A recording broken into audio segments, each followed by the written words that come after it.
All right. So in 2019, I actually had the pleasure of meeting Charles Darwin. It was at the Museum of Natural History, right outside the Hall of Human Origins. Unfortunately, he had evolved into a stone, so he didn't listen to anything I was saying to him, and I really wanted to talk to him about that. So talk to him about his thoughts. So I'm going to go on without him tonight.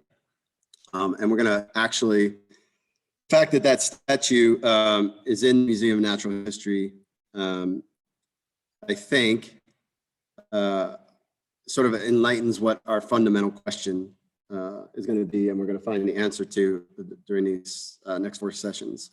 So is our origin, like the Hall of Human Origins, which has the little tracing of the monkey to the man, just merely this result of some natural process, or is it the culmination of some supernatural event, right?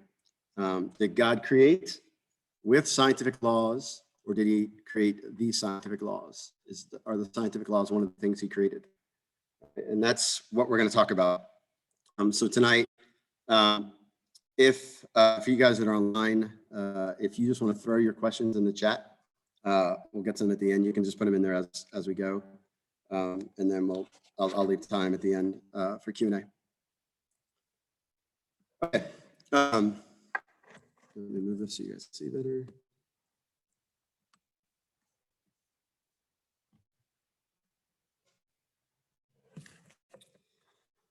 All right. So G.K. Chesterton in the 1920s.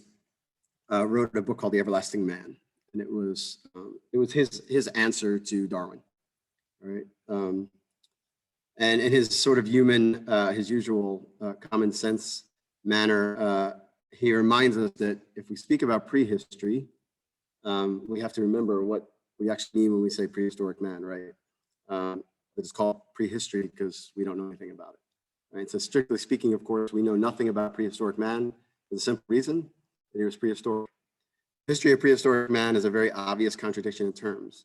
It is the sort of unreason in which only rationalists are allowed to indulge. Right? And so even he understood the way in which what he's calling rationalists use words. All right, so to speak of the history of prehistoric man. So here's the issue, right? If we're talking about prehistoric man, where he came from, his origins, all of that.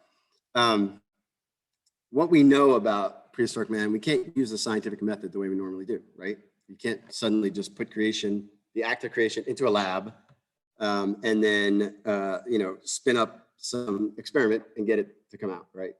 And so there's one of 2 ways we can actually know something about prehistoric man. So it's a historical question, right?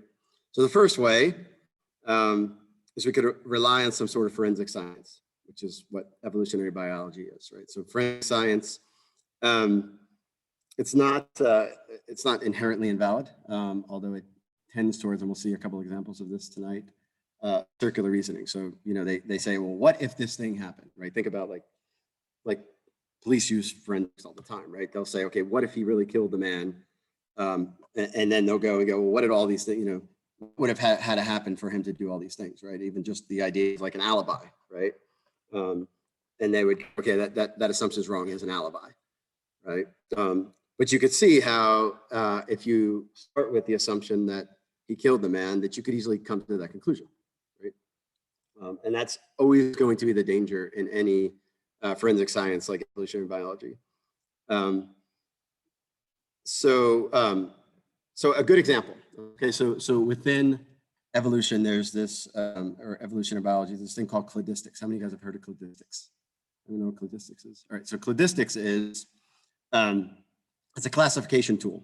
Okay, so what they do is they take 2 species that have these, have something alike, and the more things they have alike, the closer they move them together so that they end up with some common ancestor, right? The problem with that, though, is that they don't actually know who the common ancestor is, right? And so they're assuming that they know that these things are actually related, right? So they're assuming if it has 4 hooves and runs at a trot, then it belongs over here. So it's this way of sort of classifying and putting things together, but there's really no proof, right? This is how we get things like dinosaurs with feathers on them, right?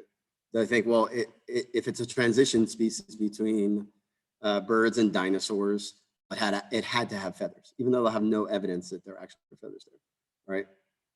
And so you can see in some ways how they're assuming and what they're trying to prove, right? And so it really is prone to circular reasoning. And there's other parts of evolution that do that, and we're going to talk about another one in a minute with natural selection. But kind of go back to the question at hand, that if we can't necessarily reset up the act of creation, right? Like we can't put it in a laboratory, and so we have to use forensic science, or someone has to tell us about it, right? Someone has to tell us about it. Now, obviously, that's opening the way to divine revelation. And if someone has to tell us about it, and it's something far outside of our experience, we might expect that the language that's used might not really be something we're used to hearing, right? Or the explanation might not be something we're used to hearing, right? And we would expect that it would be a non-scientific explanation, because it can't be explained by science. It's not a natural question, it's a supernatural question, right? And so now we're back to where we were, where we're talking about was creating a supernatural event or a natural event, right? All right, before we do that though, what I want to do is, I think we're getting a little bit ahead of ourselves. So what I want to do is back up for just a second and ask, why do we even care? Why do we even care about whether evolution is true or not? What does it have to do with our faith? What does it matter? All right, and so I think there's 4 reasons why we should care. All right, the first is a variation of this quote from Galileo. I've heard many people say, they'll say, well, the Bible's not a science textbook, right? And we already sort of addressed that a little bit. We said, well, no, it's not a science textbook, but was that even something that could be explained by science, right? And they'll say something to the fact of, well, it doesn't really matter, like how God created. All we care about is that He created, right? We don't really care about, the Bible doesn't need to tell us how the heavens go, just how to go to heaven, right? That's Galileo. And we often dismiss it, and we'll say things like, well, it's just mythical language explaining things. And mythical quickly becomes code word for false, right? Or made up, or imaginary. And then what happens? A little crack opens, right? A little crack opens, all right? And so now the first 2 chapters of Genesis are so-called myth, right?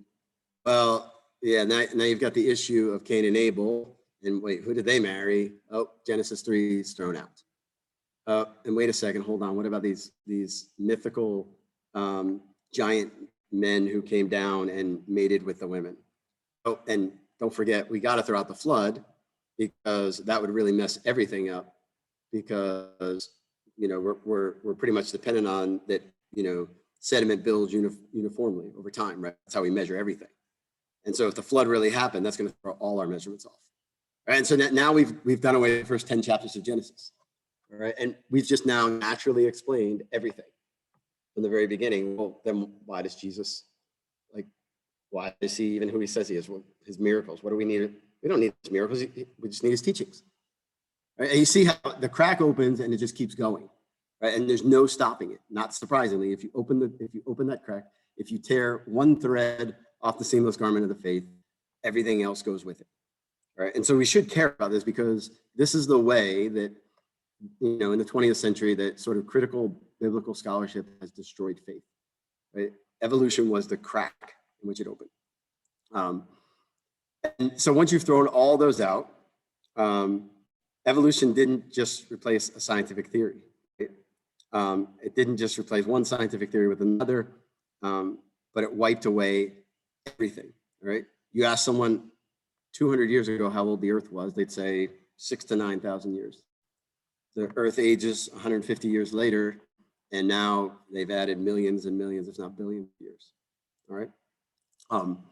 And we're going to talk about why that's false, but not tonight, but we're still going to talk about it.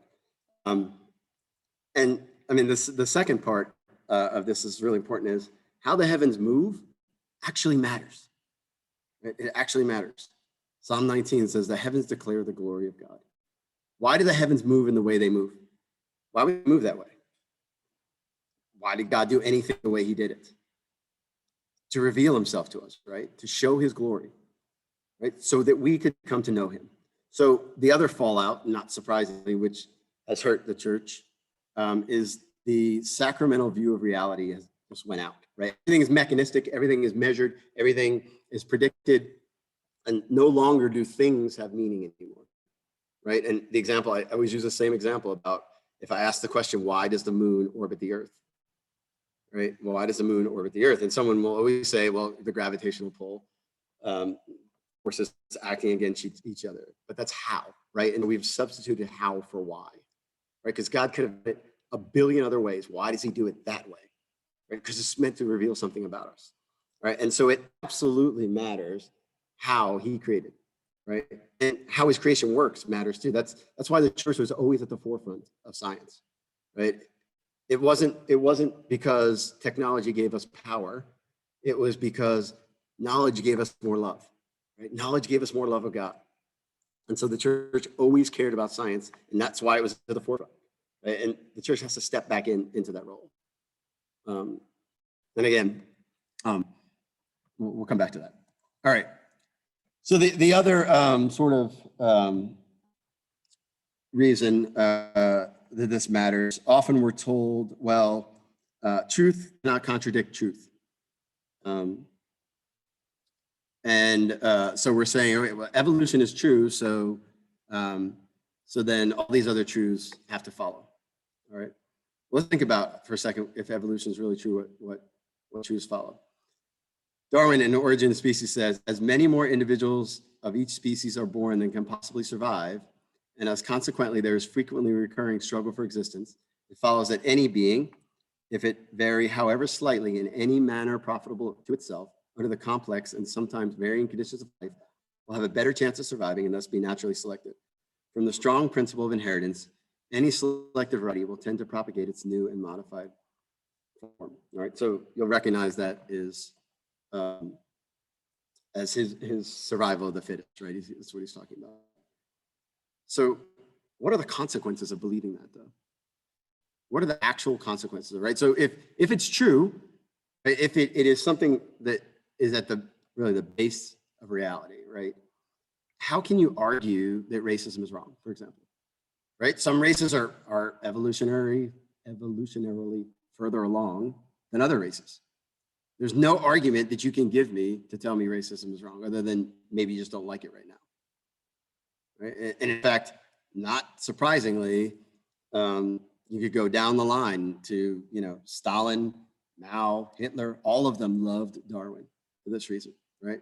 They all loved Darwin for this reason. All right.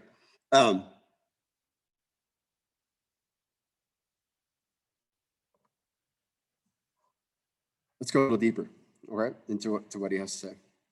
Some future period, not very distant. All right, so just the background here. I actually didn't put the quote in here. So what Darwin did is he wrote The Origin of Species, which is about evolution in the animal world, right? But he just kind of left dangling whether it applied to human beings, right? And that's when he comes back years later and writes the Descent of Man, right? And those names ought to strike something in us, right? Like the descent of man. Man goes down, not up, right? So it's dragging down. And so here's what happens when in the Descent of Man, he applies his principles to human beings. He says at some future period, not very distant as measured by centuries, not very distant, the civilized races of man will almost certainly exterminate and replace throughout the world the savage races. At the same time, the anthropomorphous apes, like the gorilla, orangutan, or chimpanzee, will no doubt be exterminated. The break will then be either rendered wider for what intervenes between man in a more civilized state, as we hope, than Caucasian, and some ape as low as a baboon, instead of as at present between the Negro or Australian and the gorilla. So he is essentially saying that races are not equal, right? So, okay, so now we're throwing one more thing out, right? We're throwing out the dignity of man, right? We're throwing out that man is made in the image of God, and he's now made in the image of King Kong, right? So we've now moved to another move towards away from the faith. But what happens with this, though, if it really is survival of the fittest, that really is the animating principle of reality. That's morality. Morality is just whatever helps people to survive, right? Morality is whatever helps groups of people, right? It's no longer about the individual, right? Because evolution works on the level of species, right? That's its sort of unit. And so it's morality, and Darwin is honest about this in The Descent of Man.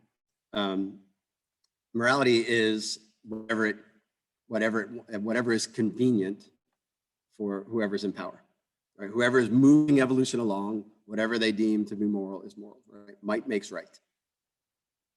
And this is why his sons and his grandchildren were the movers in the eugenics movement, right? Where they tried to take humans who were less than human in their eyes and move them back.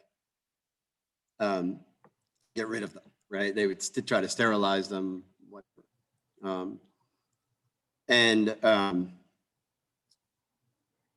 So again, if evolution is true, racism, genocide isn't wrong.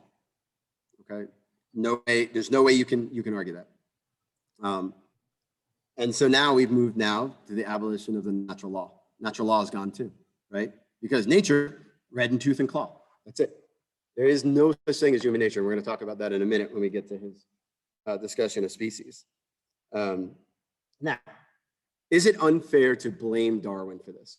Right? He comes up with this theory. He doesn't necessarily carry it to its logical conclusion.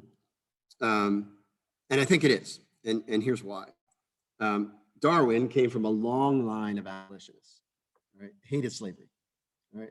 He's friends with William Wilberforce, and his son Samuel.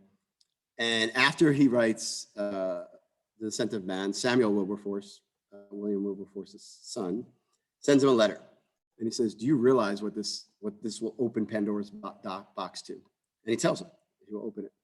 It'll open to racism, right? It will open to slavery. But Darwin hated God so much that he wasn't willing to relent. Right? He wanted to find a way to do away with God. Right? And so what did he try to do? Well, he had read Voltaire, and Voltaire says is never attack the church directly. Never attach it, always go through a side door. Right? And he, in one of his letters, he talks about this. He said, I read this in Voltaire, and Voltaire was right. So he tried to make a side door in to attack the church, and he got in. And so what he did was, well, he kind of calmed his own conscience. He said, there was an instinct for this benevolent sympathy that ought to make us not do things like enslave people. But again, while simultaneously kind of pushing for nature red in tooth and claw, it's kind of hard to make that stick. All right. So can any of those truths be reconciled with truths of the faith? Anything I just said, right? Just those were one step away, right? And we could play the game and we could go another step. So maybe there's something more going on. So one of the reasons why I even got interested in this is because anytime I ever heard someone make a creationist argument, make an argument about young Earth, I never heard an argument against it. I'd always hear people scoffing at them or laughing at them, and you would get the same now. And that really intrigued me because I'm like, why aren't they actually answering their objections, right? I mean, if evolution is true, they can handle it, right? They can handle, people asking stupid questions. So why was that? And the reason is St. Peter, a prophecy of St. Peter's, which You may already know about this, but I kind of found it along the same, about the same time that I started really kind of asking that question. St. Peter says, first of all, you must understand this. So he's talking about the end times. That scoffers will come in the last days with scoffing, following their own passions and saying, where is the promise of his coming? For ever since the fathers fell asleep, all things have continued as they were from the beginning of creation. Right, so that's what they're saying. That's what the scoffers are saying. All things have continued as they were from the beginning of creation. They deliberately ignore this fact that by the word of God, heavens existed long ago. By the word of God, right? How did it come about? And an earth formed out of water, and by means of water, through which the world that then existed was deluged with water. So the scoffers will throw out the worldwide flood and perish. But by the same word, the heavens and earth that now exist have been stored up for fire, being kept until the day of judgment, destruction of ungodly men. So the thing that they're scoffing about is evolution. The thing they're talking about is, they say, forever since the fathers fell asleep, all things have continued as they were from the beginning. There's nothing else. No other theory says that, right? And does that mean that, like, you know, Antichrist is going to be here next week? No, that's not what he means by that, right? He just means that it's going to be at the heart of the spirit of the Antichrist, all right? So all throughout history, you know, there's been this battle, you know, the spirit of Christ versus the spirit of the Antichrist, right? And towards the end, there was going to be something like this, all right? And in a lot of ways, as Catholics, we ought to grasp this pretty easily. We ought to see this and really hesitate to just jump right on board. All right, so the other objection that needs to be addressed, I think, is sort of the accusation of staying in your own lane. Like, what qualifies me to talk about this? Why should the church say anything about evolution? Now, I would say, first of all, I'm not an evolutionary biologist, but neither is Darwin. Right? Darwin had a degree in theology. I have a degree in theology. He was a naturalist, right? So he studied natural history. So we sort of throw that objection away a little bit, and especially in an age where we have like the cult of the expert, where no one can question the experts, right? The problem is that if we don't question the experts, their worldview gets sort of snuck in the back door, right? In the end, materialism or secularism, whatever you want to call it, naturalism relies on evolution to prop it up. Okay, if Darwin is wrong, then secularism is wrong. Okay, if God really did create everything we see, then we owe him something. And it really, in the truth, right? What Darwin and his sort of intellectual progeny are doing is they're playing like armchair philosophers, right? They're trying to take their philosophy and they're trying to smuggle it in science, right? Why are they so sold on evolution? Well, because it's the best explanation if I throw out God, right? That's all they got. That's all they can cling to, right? Is if evolution is false, there's nothing they can do, right? And so that's why we have to be careful about giving into them. So John Paul II, when he gave an address, which we will come back to next week when we talk about the church, to the Academy of Sciences on evolution, he said that the church takes a direct interest in the question of evolution because it touches on the conception of man, whom Revelation tells us is created in the image and likeness of God. Okay, so why should we care about evolution? All right, it's because it creates an existential crisis. Right? The four questions everyone has: where did I come from? Why am I here? How should I live? What happens when I die? Right? Does the church answer all four of those questions? Yes. Does evolution answer all four of those questions? Yes, right? Do they end up in the same place? Not even close, right? All of them are opposite to what the church would say, right? All right, so let's step back and kind of look from like the 30,000 foot view about this, over this, okay? All right, so what is science? We use the term science. So we're going to go through, we're going to define our terms. All right, so science is an organized body of knowledge based on first principles and whose primary purpose is to seek the knowledge of causes. All right, so there's three aspects of the definition, right? There's an organized body of knowledge. It has some first principles upon which it depends to even start, right? And its purpose is to investigate causes. And we'll talk more about this when we talk about the philosophy of evolution.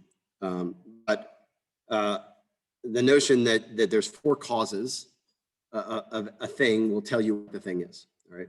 And that's essentially what a science is meant to do, reveal what a thing is. But the important part is that every science has to have some functional or some foundational truth that it takes as a given, okay? And in order to proceed, right? So where do we get these first principles?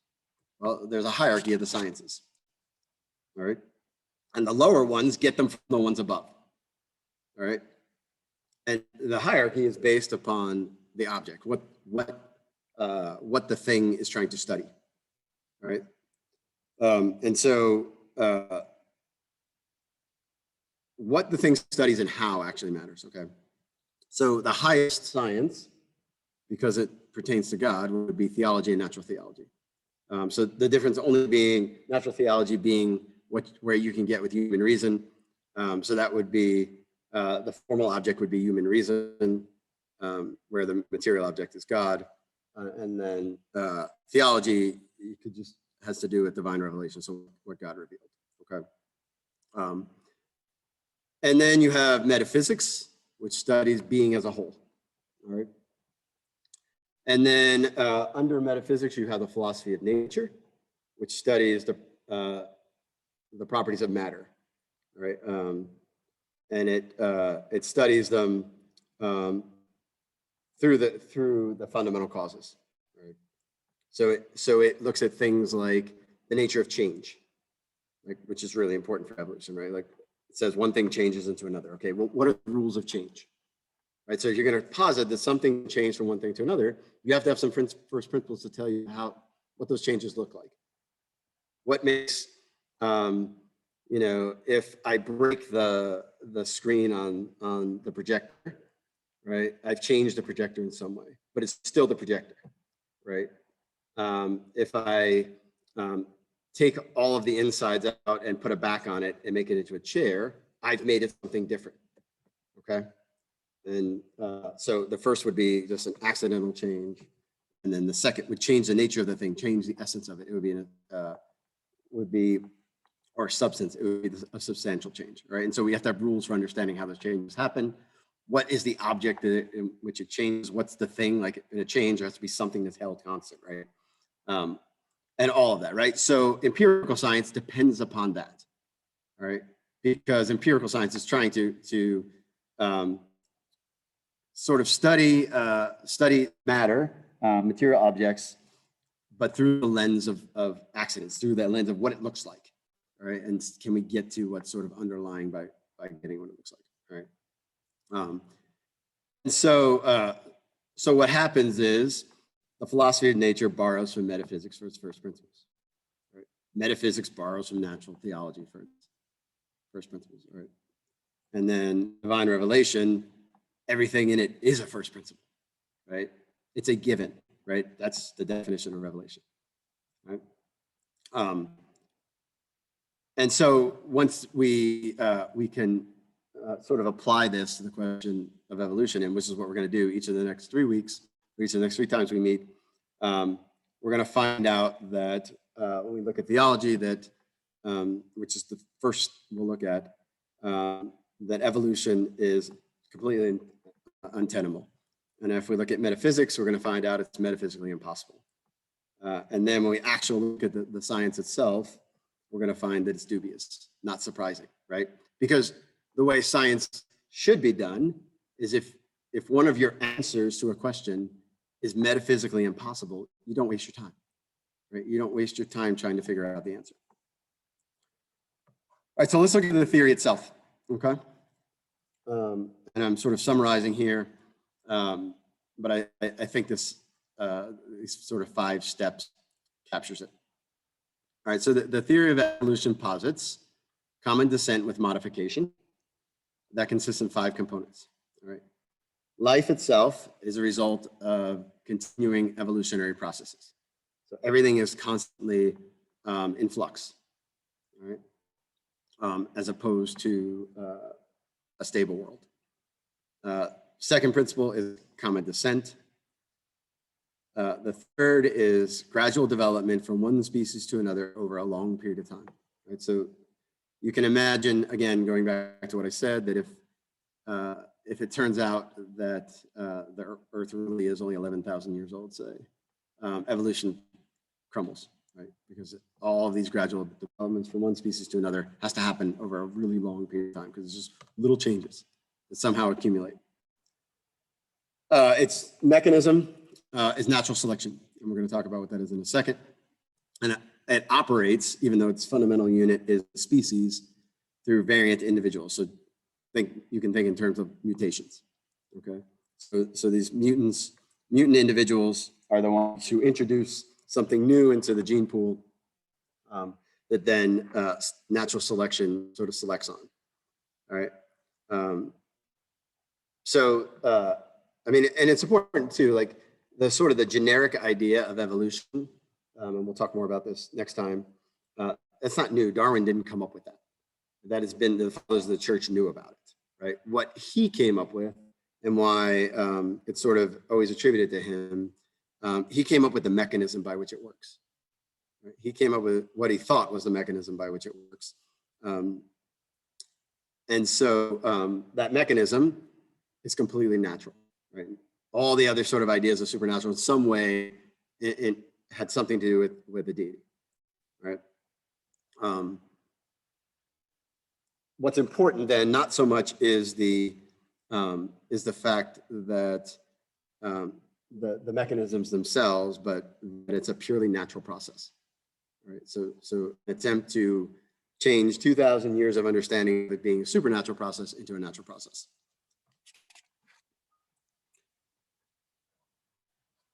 All right, so let's keep going for some more definition. So obviously, if we want to talk about evolution, we should define it, right? Evolution literally means unfolding, all right? Which kind of assumes that there's some sort of like earlier existence in the thing, like a seed or something, and so in which it sort of unfolds. Okay, so let's see what Darwin said. He said, when we descend to details, we can prove that no one species has changed, nor can we prove that the supposed changes are beneficial, which is the groundwork of the theory. Nor can we explain why some species have changed and others have not. And this isn't something he wrote like at the beginning. Right? This is at the end. It says we can't explain any of these things. We can't explain why a species has changed, why another one didn't. We can't even talk about maybe the changes are beneficial, maybe they're not. And you know what? We still can't. Right? We still can't. And again, we'll come back to that. I'm not just going to throw that out there. But what I want to get at is what often happens is what I'll call a bait and switch, an evolutionary bait and switch. And what I mean by that is, if you read The Origin of Species, you'll see he has example after example after example of what he calls transformism. He didn't use the word evolution initially. And he's basically talking about microevolution. We call microevolution, right? We're going to call that limited variation, right? And in fact, he even uses, very interestingly, in the beginning, he uses as one of his examples, artificial selection, like so people growing plants as his example, right? But he never really gets to whether actually those little small steps have a limit to them, whether they stop, right? And he has no examples of one species turning to another. And that's, we're going to call that evolution. And that's what I mean when I say evolution. So often what happens is like, hey, look, there's this bacteria that now antibiotic resistant. Clearly evolution is a thing, right? Well, depends on what you mean by evolution, right? The fact that there are some individuals in that particular species of bacteria that are antibiotic resistant, and you give antibiotic and suddenly they're growing because they're not getting killed by the antibiotics, doesn't tell us anything. It just tells us the ratio changed, right? Nothing was created in that, right? One didn't just suddenly go, now I'm antibiotic resistant. That they were already there. All right. So that's one of the issues with evolution, right? Is it's not a creative process at all, right? It just changes the ratio. All right. And that part is really, really important. All right. All right. So let's talk about the word species then. So interestingly enough, you guys catch though, I think this is probably important, that the title of his book, right? What is another word for origin? Genesis, right? So he's trying to usurp Moses, right? So he's trying to come up with the origin of species. All right, so it's really important then that you be able to define what you're working with, right? So let's see how he defines species, and then we'll see if we can define it better. From these remarks, it will be seen that I look at the term species as one arbitrarily given for the sake of convenience to a set of individuals closely resembling each other, and it does not essentially differ from the term variety. So he's saying it's just species is a mental construct that we just came up with to make it convenient so that when we have things that have variety to them, if they're variable enough, then we can call them something different. That shouldn't sit real well with us, right? Like, first of all, he says it's arbitrary, but then he says that it does not essentially, as an essence, differ from the term variety. So he's made these two terms synonymous. So he's saying really species just means something that has more variability to it. And the fact that if you do not define what a species is, guess what you don't need to worry about? The difference between micro and macro evolution, right? I mean, if you just arbitrarily say that's a new species, well, evolution just happened, right? And that's pretty much across the gamut what happens, right? Can we say that from a zebra or from a horse to a zebra is a new species? Maybe, maybe not. Can we say that from a whale to an alligator, are they separate species? We'd say, yeah, almost definitely, right? And so, but he doesn't really concern himself with that. All he does is just says, okay, if they're different enough in appearance in some way, then they're different species, and we can sort of arbitrarily come up with that. And so what it sits upon, and it's really important to understand, to grasp this, because we're going to talk about it when we talk about man.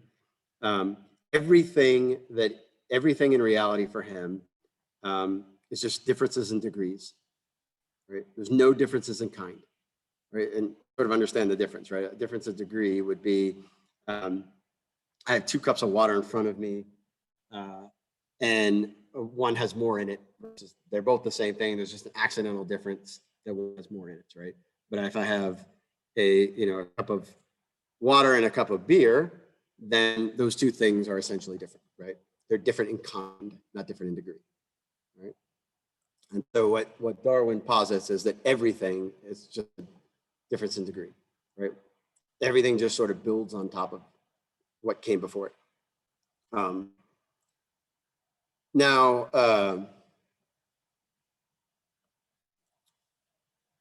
The scientific definition of species is just as problematic, right? So the scientific definition of species normally is whether 2 things can breed, right? Well, what about asexual beings? What about parthenogenetic species that reproduce, like bees, right? They reproduce males, and then only the fertilized eggs reproduce females, right? So how do we determine then what are separate species, right? So there has to be something more to it, right? And often when you begin to talk about this, they will say, well, there's species are different because they can breed. And it's just as arbitrary as the term species, right? Now, the natural question is, okay, how does the notion of species connect to in Genesis in the beginning when it talks about God creating kinds, right? There's some relationship there, but we have to be careful not to make it exactly those things exactly the same, right? Whether something is how many kinds of animals God created, we don't really know, right? But certainly there are different kinds of animals, which means they have different natures, which means not everything is a difference in degree, right? There actually are difference in kinds. All right, along the same lines, remember when I said earlier about the danger of circular reasoning? So C.H. Waddington is a 20th century, early 20th century evolutionary biologist. And he had this to say about Darwin. So Darwin's major contribution was, of course, the suggestion that evolution can be explained by the natural selection of random variations. Natural selection, which was at first considered as though it were a hypothesis that was in need of experimental or observational confirmation. Notice that at first it was that, but now it's not that anymore. It doesn't need experimental or observational confirmation. Turns out on closer inspection to be a tautology. This is why. A statement of an inevitable but previously unrecognized relation. It states that the fittest individuals in a population will leave the most offspring. The fact in no way reduces the magnitude of Darwin's achievement. Only after it was clearly formulated could biologists realize the enormous power of the principle as a weapon of explanation. So what's a tautology? Right? Tautology is when you say something like that's evidently true in and of itself, right? So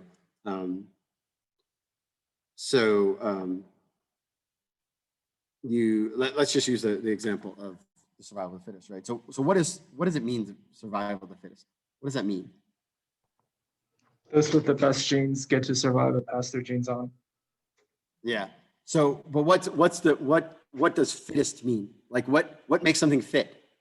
It gets to survive and pass its genes on. Okay. But does that mean, so let's look at a horse, right? So let's say a horse, that there's a horse that really runs fast. That horse more fit than the slower horses. It depends. Does it pass its genes on? Exactly. Right. So the fittest is the one who reproduces the most. Right. That doesn't seem to really matter then, right? Right. Why just because something passes its genes on, right? What makes that other than the fact that it has the most, why does that have to be the best? In fact, maybe the slowest horse actually does it because he can't run away from the mares in heat, right? Like, so how does that make the species better? Like now you've got a bunch of slow horses. How does that make the species any better? Right. So the reason why it's a tautology then is it basically just says that the fittest are the fittest, right? It doesn't explain anything. Right? It doesn't explain why that the slower horse was the one who reproduced the most. And yet somehow horses get faster or something, right? Like none of that gets explained. Yes.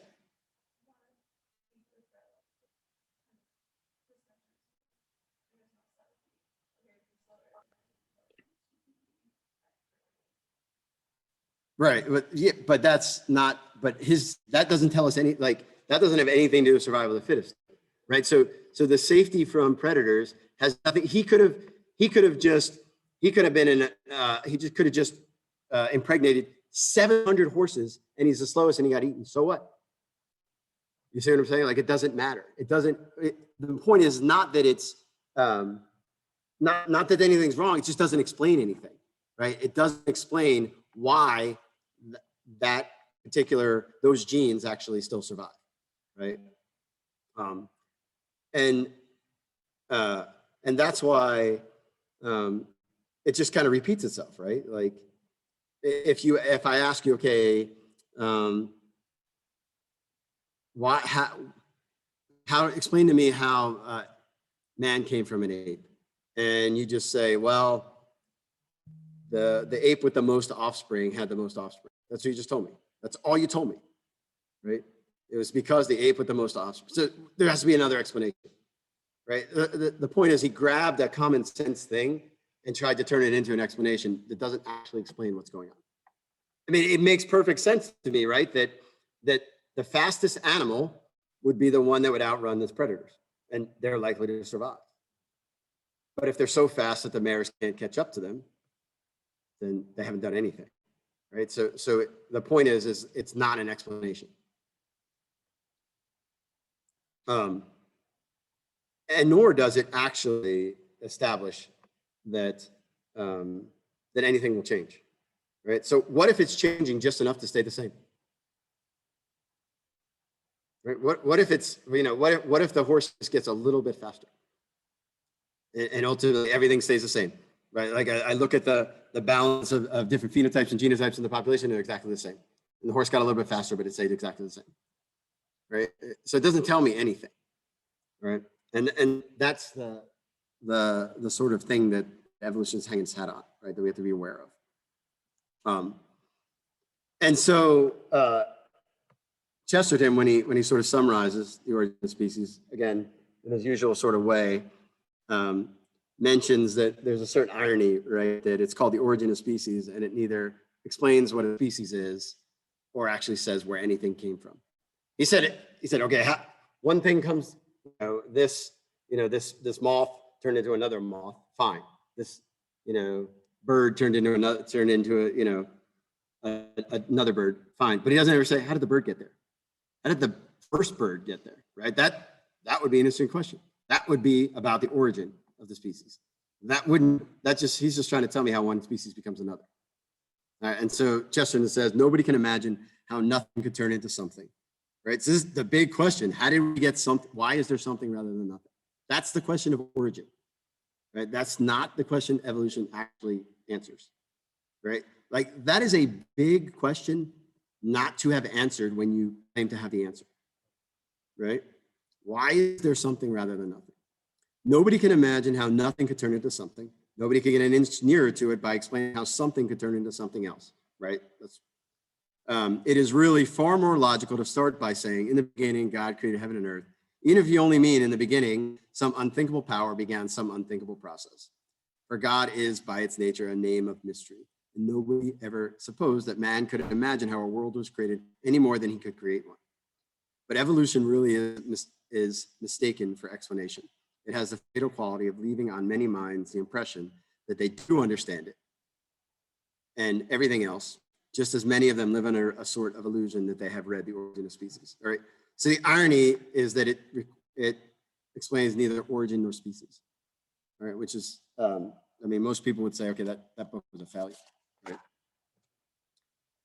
All right, so I want to talk about two more things, and then we can open up for questions. And this has to do with what I'll call compromises. All right. Now, if everything I've said tonight is true, and I'm going to prove it next 3 times we meet, if everything I said is true, why would we make any compromises with evolution, right? It clearly goes one way and faith goes the other, all right? And we'll see which one we think is true by the time we get done. But there's this habit of making compromises, right? And some of it is back to what I said about sort of being deluded that the science is actually way more sure than it actually is, right? And then there's also just, not wanting to look foolish, right? So let's talk about at least one of those compromises, and that's what we're going to call theistic evolution. So God guided evolution. And there's one sort of floating theory around that, in essence, if I summarize it, it says God created by evolution and is more glorified in using secondary causes. Right? And this principle comes from Thomas Aquinas, and it comes from the Summa Contra Gentiles. So that no creature has any active role in the production of any effect, much is detracted from the creature and from God the creator. Okay, so if creatures don't actually do anything, if they don't actually somehow contribute, if they don't act, or if they're not actually the cause of things, then that not only takes away from them as creatures, but also from the creator, right? Kind of makes sense, right? Now, this sort of this compromise, I think if we back up just a second and think about evolutionists or humanists, whatever you want to call them, they're not stupid, right? They want to take a divide and conquer approach, right? This is why the scoffing happens, by the way, right? So if they can get, Christians to argue and be on different pages about evolution, for example, they've already won, right? They've already won, right? Because now there's a group of, we'll call them enlightened Christians who go, well, yeah, evolution is true. And here's how you got to adjust the reading of the Bible. Here's what else you've got to adjust. And they go, and we're not like those fundamentalists over there, right? And so this is why you don't make compromises, right? So anyway, so this compromise essentially is saying, well, yeah, God created, but he used evolution to create. Right? And I think we probably have all heard this. And it's essentially, if you sort of read St. Thomas, it's an argument from what's called fittingness, right? Like it's more fitting to God to use secondary causes than to do everything himself. But it sort of makes a fundamental mistake in its sort of logic. And we're going to talk about this next week when we talk about, there's the order of creation, which right now we'll call this first 6 days, right? And on the seventh day, providence takes over, all right? And in the sort of the part of providence, on the part of providence, we would say that, totally lost my train of thought. So in providence, that this rule applies, right? There are times when it brings God more glory to use secondary causes than to do it himself. But what they sort of do is absolutize this, right? So not only new order creation, but would it give God more glory if he had, if Jesus had Thomas bring the temple tax and hand it to Peter, just using a secondary cause? Would that give God more glory than the fact that Jesus miraculously put the coin in the fish's mouth? Which gives God more glory? Well, the one he did, right? We already know that, right? But he didn't use the secondary cause, right? So something like, so this sort of idea is that somehow miracles don't apply, right? God supernaturally acting in his creation or on his creation or creating it doesn't even factor into it, right? And so that there are other forms of divine causality than just through secondary causes. God does act as primary cause plenty of times, right? The sun danced at Fatima. Right? There's no secondary cause of that. Right? And in fact, St. Thomas actually said, if we're sort of thorough on this, and this is where he makes the distinction between creation and providence. All right, and we're going to do this a lot, where we talk about creation, where God created everything, including scientific laws, and then providence, where those scientific laws, among other things, start to take over. So St. Thomas says, creation is more perfect and excellent than generation and alteration. What does that mean? So he's saying creating out of nothing, only God can do, is more perfect and excellent than generation and alteration. That's what we do, right? We generate, we alter. Because the term whereto is the whole substance of the thing, whereas what is understood as the term wherefrom is simply not being. So what he's saying is God makes the entire thing, right? He just modify things, right? So if God wants to modify something, he'll use a secondary cause. God wants to create, which only God can do. Only God can create out of nothing. Then only God can do that. All right, and we're going to talk about why that is in just a second. So evolution falls under which category there?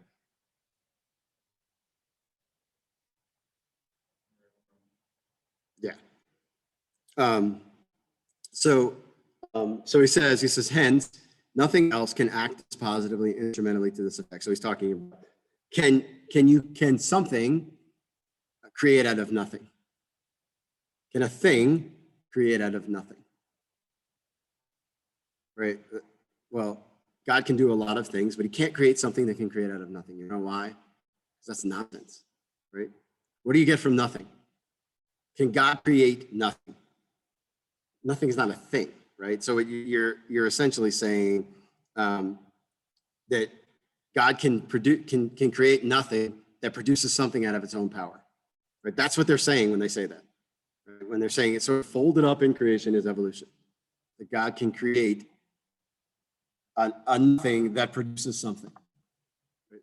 That's makes no sense, right? And so God doesn't deal in nonsense. All right. All right. So the next time we meet, we're going to talk about the theological arguments against evolution, and then 2 weeks after that, when we meet, we'll talk about the philosophical arguments against it, and then we'll talk about, and the last time we'll talk about scientific arguments against it, and then sort of talk about why the science isn't quite as stable as it appears to be. All right, who has questions?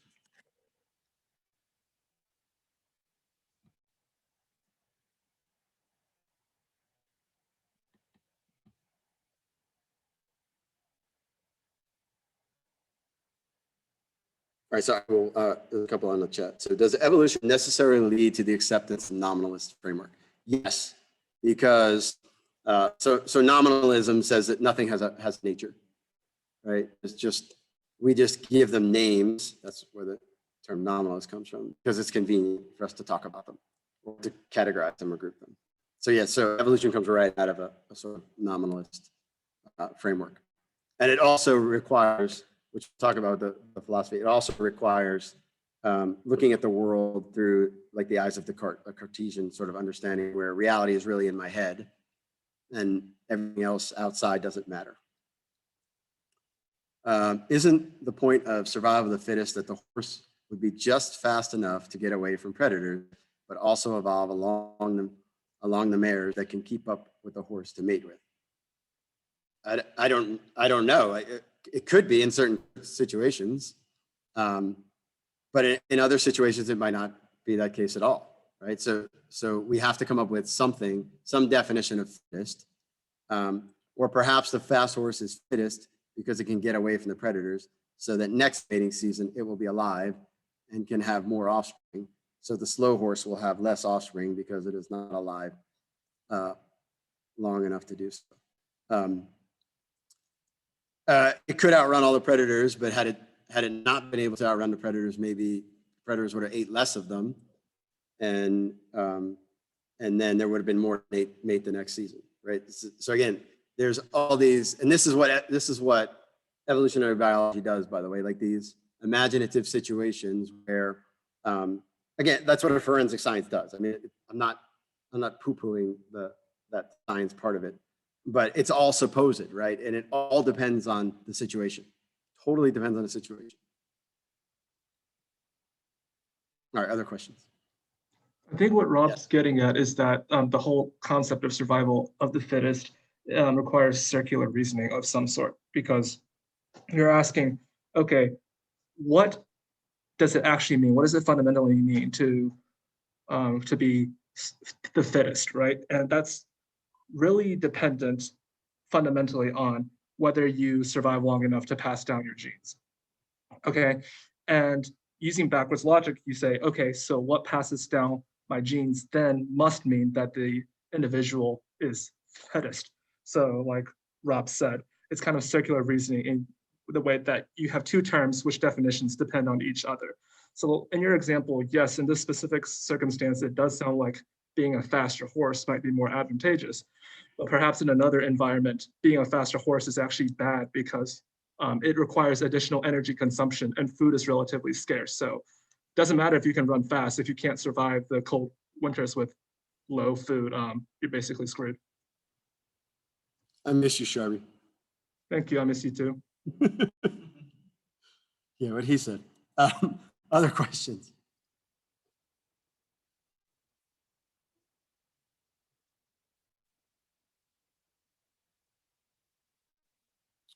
If nominalism is all about convenience, should we ascribe to what should we ascribe to? What should we ascribe to binomial nomenclature and taxonomy? So natural science, empirical science, whatever you want to call it, does that, right? Like it's trying to create categories of things. In and of itself, it's not necessarily nothing wrong with it, right? Like that's how we come to know natures of things by their accidents as we categorize them and classify them. So in and of itself, there's nothing wrong with it. But if we assume that reality actually works like that we've got it exactly right, that, again, using my example, that the horse and the zebra actually have two different natures, or they're two different species, or two different kinds, using the biblical language. But we may not be able to get there, right? So, so it's definitely helpful. But what often happens is, well, we'd say, okay, well, mammals, somehow, humans and whales, because they're mammals, must have some distant relative somewhere. That's when it starts to get a little dicey.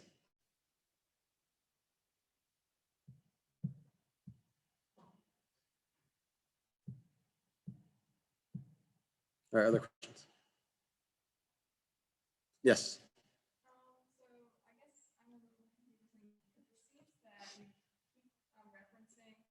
Darwin's underlying philosophy, but simply because one has a false premise doesn't always invalidate the conclusion that one can draw. And so one may have had some false underlying philosophies, it doesn't necessarily mean that all those conclusions are false. In modern day sense, you might say, I don't know if I necessarily agree with the cosmology of Grayson Tyson, but I don't have to accept his philosophies to accept what he's developed in that area. It's the same way with Charles Darwin. So maybe, yeah, he did envision philosophies where these things could exist, but I don't have to take his philosophies. No, so just because somebody has their premises are incorrect or wrong doesn't mean that their conclusion is necessarily wrong. I totally agree with that. But what it does mean is that they haven't proven, right? So remember, we're starting from evolution as a fact, right? And so so most of what, especially now, most of what I'm trying to do, I probably should have said this at the beginning, is to go, this is not a fact, right? And then I'm going to show why it's not even tenable. But yet you're exactly right. Just because his conclusion doesn't follow from his premises doesn't necessarily make his conclusion. It just makes it unproven, right? And we can show why. If, for example, I can take first principles and show why his conclusions are wrong, right? Which is what we're going to sort of do, and that's the approach I'm saying. But you're totally right. Like I can make a conclusion that's true, and have an invalid argument, or have premises that aren't true, but I just haven't proven it, right? That doesn't make it untrue.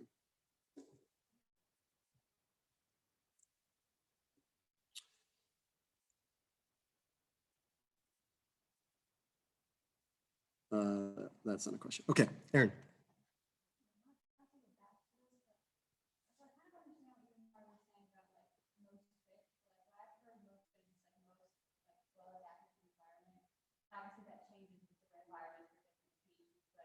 I guess I'm just confused. If you look at Darwin's finches, even if it was for a limited period of time, the environment forced a specific type of meat to survive. That kind of, I feel would show limited variation. You're calling microevolution. So I guess I don't understand what the circular reasoning with the most fittest. Yeah. So go back to your example with the beak length, right? You're just looking at one aspect of, you're saying, okay, the beak length is what may enable them to survive. Is that all that enabled them to survive? And just because they survived, were they the most, suppose that there's 1,000 of them and 999 are short beaked, but the one long beaked actually is a ladies' man, right? And he has a ton of offspring. Right. Well, who has the largest, who is the most fit of that group? He's not adapted to the environment at all by that standard, right? There's no adaptation in his part, right?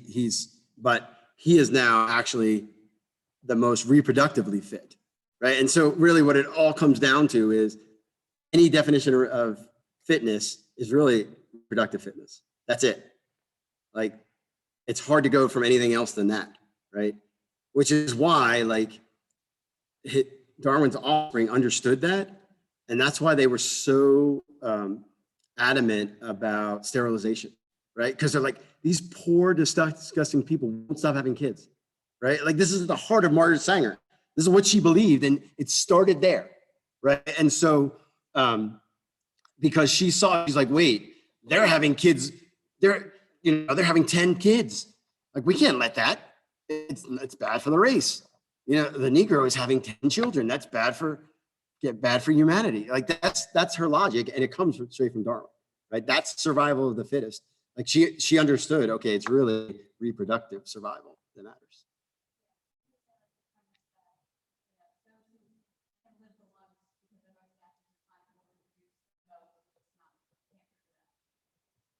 Maybe it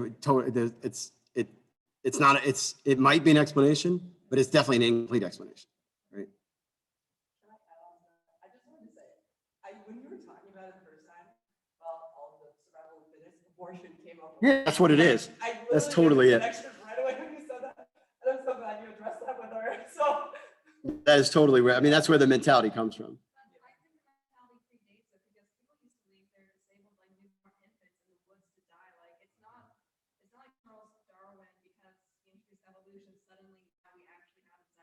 No. What we have is intellectual justification then. That's what it is.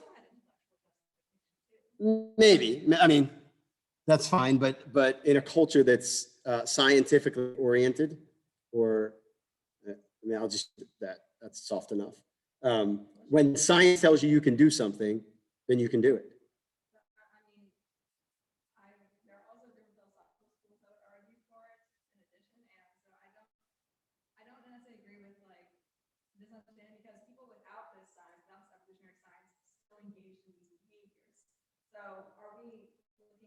Okay, so yeah, so what you're saying is that people sinned, right?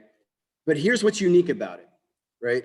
Is that those people, for the most part, did something that the society thought was reprehensible, right? You call it reprehensible. Okay, well, that's fine.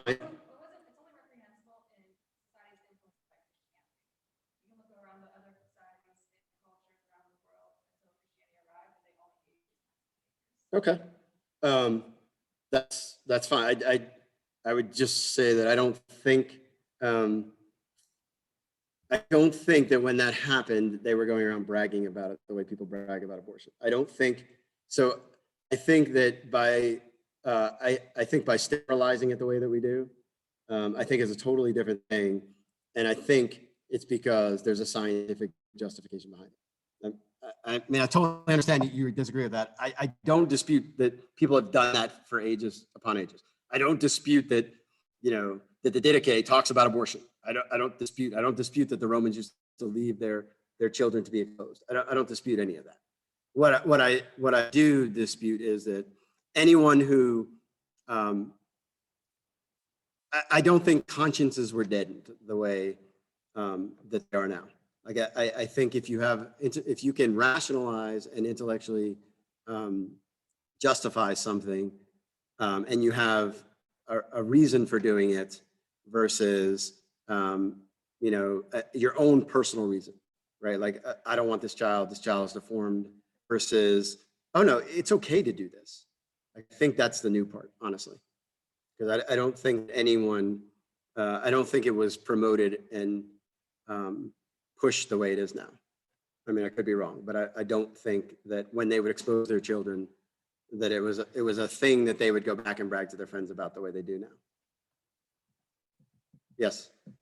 Could the argument just kind of off that regardless of whether it was bragged about or not, they both have led to the same error, which is the loss of the dignity of man, the inherent dignity of man, such that whether culture did it because they just were kind of purely in survivalist terms, or whether they did it because they had an evolutionary justification. The point being, the error is the loss of the inherent dignity of man, and therefore that error can still be found. However you get the error is wrong both ways. Yeah, so Connor's question is, I realized I wasn't repeating the question. So Connor's question is, either way, can we just say that the error was just an attack on the dignity of a person? And the answer to that question is yes, right? The point at all times, right? That's always the case. That is always the case. But if you call it a post-Christian society, then there's a post-Christian attack on it. And that's really what it comes down to. Uniqueness is that it's a scientific approach that justifies to a post-Christian world why it's okay to be the science. Yes. Yeah, I think it's propped up. Will I be addressing radiocarbon dating or fossilization or other methods that state their evidence? Yes. Most likely in the last talk. Could you explain more on how evolution describes man's nature and how that's different from our dignity of being created in the image of God? So the question is, first, evolution would say man doesn't have a nature. There are no really such things as natures. Man is just more advanced than his ancestor, some ape ancestor. Darwin very deliberately titled the book Descent of Man, because he was bringing man back down to the material level. So the dignity of being created in the image of God that's not really in that. That would not be a part of his sort of understanding. All right, other questions?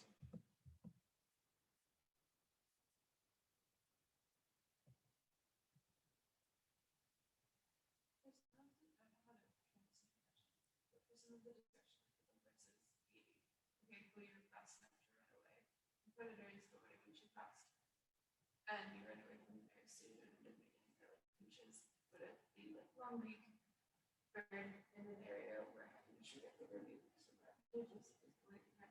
Biologically, that's not what tends to happen because like animals have the instinct to mate. So the males tend to realize, oh, I need to do this. Or the females see, okay, who's getting more food? I want my babies to be able to get more food. And will tend toward like the faster because you get to run away, but you still have those instincts to come back to mate, or the ones with the wider beak because they see, okay, like maybe he's not the prettiest, but like he's got a beak that's thick enough that can actually open the nuts, and that's what matters.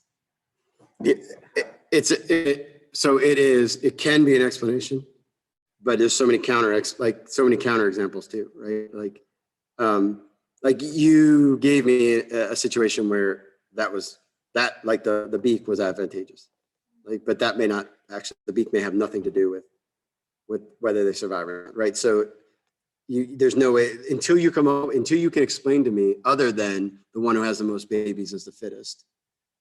Like we initially think, well, it's the most muscular guy or whatever it is, right? But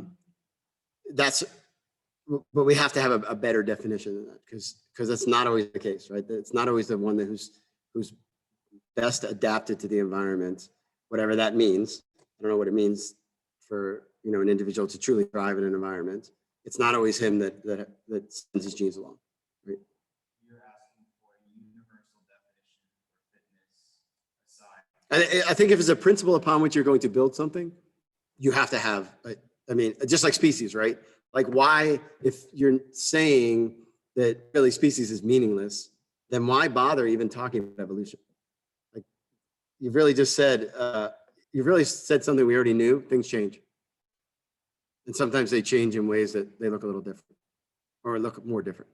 That doesn't, see, the thing is like, you have to get at the heart of what questions they're really answering and why those questions are really interesting, other than you've put some sort of mechanism in place that gets rid of God, right? Like, I don't know any other reason why, if I don't have a definition, if I don't have a definition of what constitutes a change, why I would study change. And why would I study something that's random?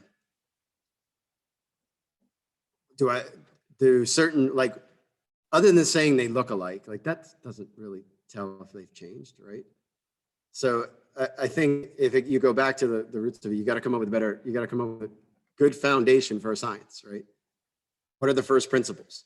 Well, they said the first principle is survival of the fittest. Well, what is that? What does that mean? I don't know. And no one could, I mean, you can't tell me the answer to the question, right? Because it's not helpful to actually, and then, okay, so the other principle, what the principle of, okay, so species change. Some principle of change. Well, what does a change look like? I don't know. Right. So to me, it doesn't, there's something more going on there that doesn't actually answer the questions that it says it answers. Why is natural selection not a legitimate mechanism within the framework of theistic evolution?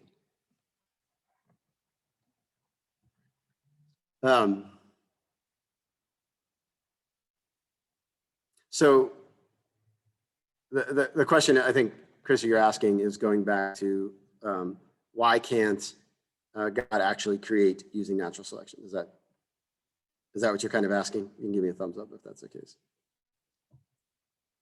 Okay.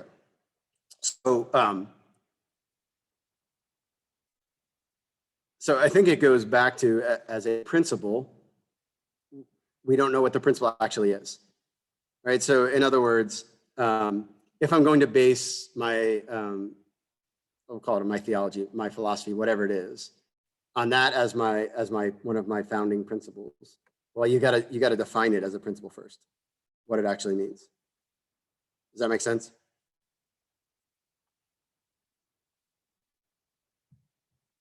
All right, other questions?